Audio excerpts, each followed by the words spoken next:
सर्वांना श्री स्वामी समर्थ. विष्णू पुराणानुसार पुढचा जन्म कोणता मिळेल जाणून घ्या. मृत्यू हा आत्म्याच्या प्रवासाचा एक टप्पा मानला जातो, कारण शेवट हा शरीराचा असतोच, आत्म्याचा नाही.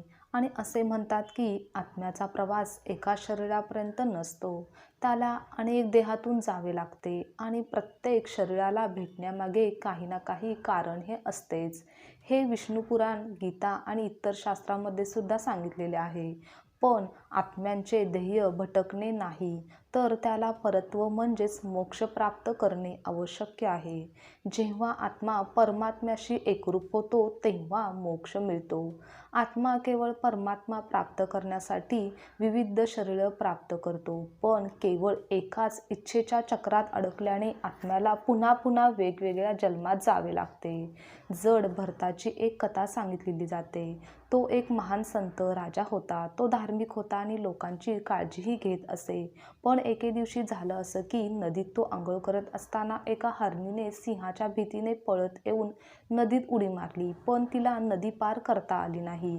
हरीण गर्भवती होती आणि तिने पाण्यातच तिच्या बाळाला जन्म दिला. तिने एका हरणीला जन्म दिला आणि तिथेच तिचा मृत्यू झाला. ते मूल पाहून राजाला दया आली आणि त्यांनी त्या हरणीच्या बाळाला आपल्या महालात नेले. जड भरत राजाने त्या हरणाचे आपल्या मुलाप्रमाणेच संगोपन सुरू केले.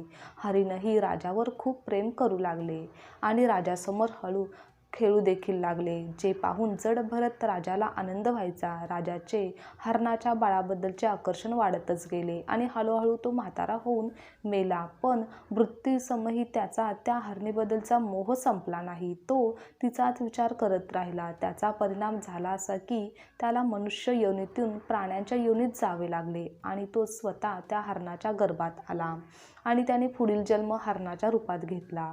अशा प्रकारे या कथेत सांगितलेले आहे की मृत्यूच्या वेळी ज्या भावनेत व्यक्ती असते त्याच भावनेने त्याला पुढील जन्म मिळत असतो. गीतेमध्येही असे म्हटले आहे की ज्यांचे मन मृत्यूच्या वेळी भगवंताचे नामस्मरण करत असते त्याला मोक्ष प्राप्त होतोच. परंतु हे फार कठीण आहे, कारण ज्या भावनेचा मनुष्यावर आयुष्यभर प्रभाव असतो त्याच मृत्यूच्या वेळी त्याच भावनेने त्याच्या मनावर प्रभुत्व असते. आपण बऱ्याच वेळा हे सुद्धा ऐकलं असेल की घरात कोणाच्या मृत्यूनंतर काही वर्षात एखादे मूल जन्माला आले तर लोक म्हणतात की घरातील तोच सदस्य मुलाच्या रूपाने तुमच्या घरी परतलेला आहे. पण हे त्या व्यक्तीची त्याच्या कुटुंबाप्रती असलेले प्रेम आणि मोह दर्शवते, कारण माणूस आपल्या वासना आणि कुटुंबाशी असलेला मोह यातून लवकर मुक्त होऊच शकत नाही. गरुड पुराणात कर्माचे महत्त्व सांगितलेले आहे. त्यानुसारच मनुष्य जे कर्म करतो त्याला पुढचा जन्म तोच मिळत असतो. म्हणून कर्म आणि कामना या दोन्ही गोष्टी माणसाच्या पुढील जन्माचे कारण मानले जातात. आजची माहिती तुम्हाला आवडल्यास लाईक, शेअर आणि कमेंट करा आणि चॅनलवर नवीन असाल तर सबस्क्राईबसुद्धा चॅनल करा. श्री स्वामी समर्थ.